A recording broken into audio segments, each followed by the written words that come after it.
Hey guys, it's me Sylvia, back with another video. It's another Christmas video. Merry Christmas, happy holidays. It's a video on how to DIY your own Christmas gifts. So these are great gifts if you just don't have a lot of money to spend for the holidays, but you still want to give a very thoughtful and personalized gift that they would love. So I chose some really fun and easy DIYs to show you guys, and I guarantee it, the person is sure to love it, not just because it's coming from you, because that should be enough, but because they're actually really great gifts. Now before we start the video, don't forget to give me a big thumbs up. Let's try and get to 10,000 thumbs up, and subscribe to my channel if you're not subscribed already. I drop a new video every single Sunday and a bonus video throughout the week, so subscribe so you can get notified when I upload. And one last thing, you may or may not know that I am actually doing a holiday giveaway. So if you want to win an iPad Air or an iPhone 7, you can go ahead and check out the top of the description. I will leave all the information on how to enter. Good luck to everybody who is entering. And without further ado, let's get on with the video. So the first gift idea is so easy, but it's basically to just gift somebody their favorite Christmas cookies in their very own DIY'd cookie jar. All you're gonna need to create the cookie jar or the cookie container is an old Pringles can. It's so easy. I ate all of the chips, obviously, because sour cream and onion is my favorite,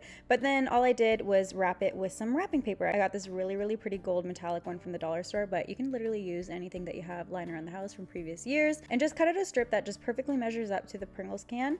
And once you're done that, you're ready to tape it on. I use some double-sided tape because it just makes it prettier, you know, you don't see the tape. I got mine from the dollar store as well. So I just stuck that on one side of the wrapping paper, peeled it off, and it was ready to stick right onto the Pringles can. So because I cut mine really precise, it would fit perfectly on the Pringles can, and all I had to do was just wrap it around a couple times. And I just finished off by putting some more tape on the other end of the wrapping paper and stuck it onto the Pringles can. And then you'll have a perfectly wrapped can that's ready to put some cookies in. So I went and picked out the cutest Christmas cookies that I could find at the grocery store and filled up my Pringles can with that. But you can really use whatever cookies you think the person you're gifting it to will like. Christmas cookies are just so classic, and these ones are delicious, if I do say so myself. So really all that's left to do is fill up your Pringles can and then throw the Pringles cap right back on so they don't fall out. And then you could be done at that point if you wanted to, but I decided to go in with some ribbon to just really make it look like a gift. So I tied the ribbon around the sides. I had to hot glue gun it, otherwise it would like slip off, but then all I did was tie a little bow on the top, and I thought this made it so much cuter and that much more of like a gift. And that's all there is to it. Your DIY cookie jar for Christmas is all done, and you can give these to whoever you want because I'm sure everybody loves cookies. The next DIY gift idea is Polaroid Coasters. So these aren't edible, but I just had to include them in here because they're so cool and super personalized. I picked out some images that I know meant something to the person I'm giving it to, so I'm giving this to my friend Alana. I just screenshotted a few pictures from her Instagram that I know would mean something to her, and I just ended up resizing them in the website called PicMonkey. I kind of eyeballed it, but 450 times 375 worked for me, and then all I did was make it smaller on a Word document and print it out. This was more of like a trial and error thing for me to figure out what size worked for the tile, and then when I did figure that out, I just layered the next picture over top of the previous one. So every single one of them fit perfectly on the tile as like a Polaroid pic. So for the coaster, I'm actually using this white plain tile from Home Depot. I got about 8 of them for $2 only, so super inexpensive. And then all I'm doing is placing the printed paper out onto the tile to make sure it fits right, but just so the ink doesn't run through when I'm using the Mod Podge later on, I'm gonna lightly spray the piece of paper with some hairspray, and this is gonna really help to make sure that the color does not run through the paper. So now to put the paper onto the tile, I'm gonna use some Mod Podge. It's a really great like glue with like a kind of like a acrylic looking finish, so it's perfect for this. I'm gonna do a really light layer onto the tile first and just place the paper exactly where I want it so it looks like a Polaroid. And then once I get it on there, I'm gonna make sure that there's no bubbles or anything by just pressing it down with another tile, but you can really use anything that's flat. And then after that, you can go ahead and do another layer of the Mod Podge all over to make sure that the paper is completely covered.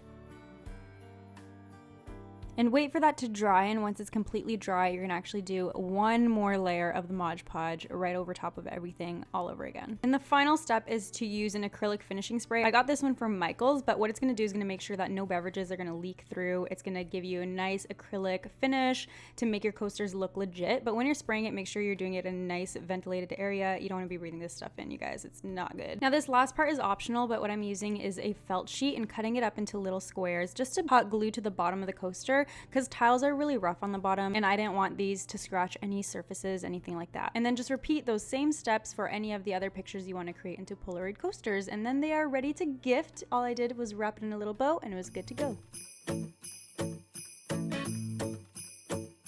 So the next DIY gift idea is how to make your own candy cones. They are so yummy and would make great gifts for literally anybody. So all you're gonna need is some cardstock. You can even use regular paper, but this one is just really pretty and would make it look more of like a gift. So really all you have to do to make it into a cone is to roll it all up from one corner. I used a hot glue gun to seal up the side to make sure it doesn't fly open. And then from there you can really fill it up with whatever you want. I decided to fill mine up with some yummy Christmas candy I got from the bulk barn.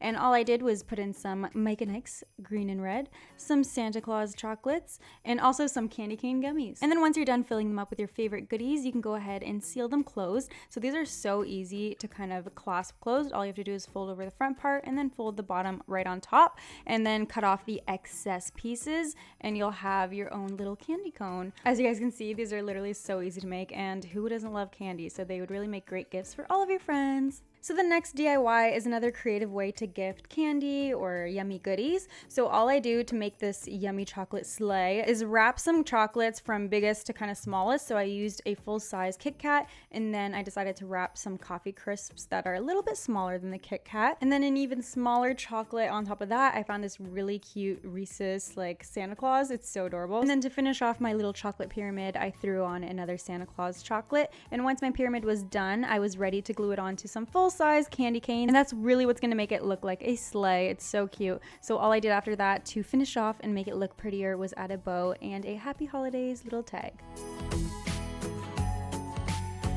And next up, I have another edible gift idea for you guys. They're these really delicious and super cute candy cane hearts with chocolate fill in the center. They're so yummy. So all I did to make them was use a wax sheet so they don't stick, and then I grabbed some lollipop sticks as well and placed those right onto the wax sheet.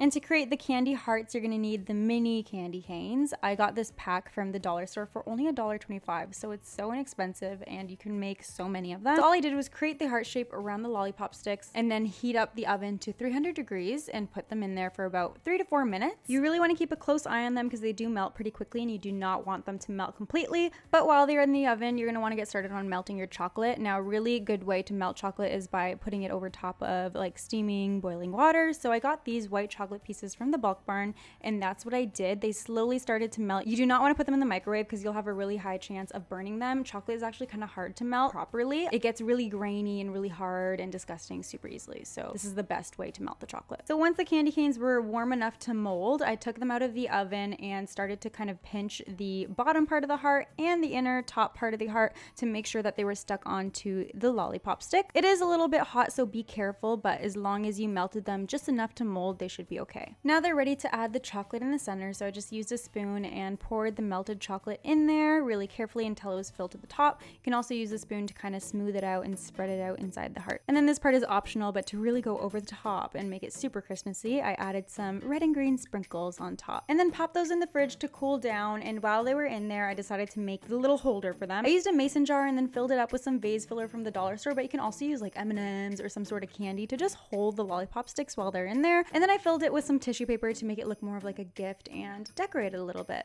And then once your candy cane hearts are completely hardened, you can go ahead and pop them into the mason jar. And there you have it, the most delicious little cluster of candy cane chocolate hearts that you could ever want. I made extra for myself just because they were so good.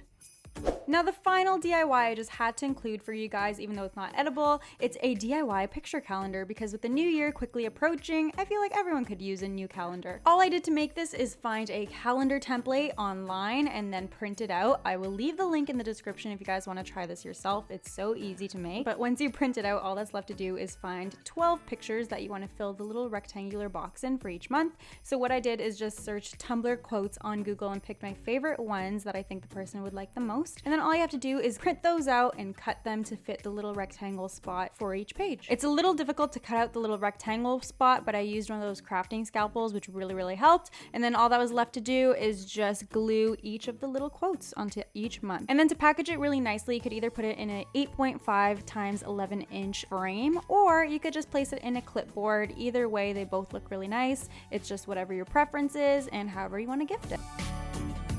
So that's the end of the video, you guys. I hope you enjoyed it. Of course, if you did, hit the thumbs up button so I know that you liked the video. And if you came all this way and you're not subscribed yet, why don't you hit the subscribe button and join the S Club? I would love to have you part of the family. I will see you guys in my next video. Thank you so much for watching. Merry Christmas. Bye.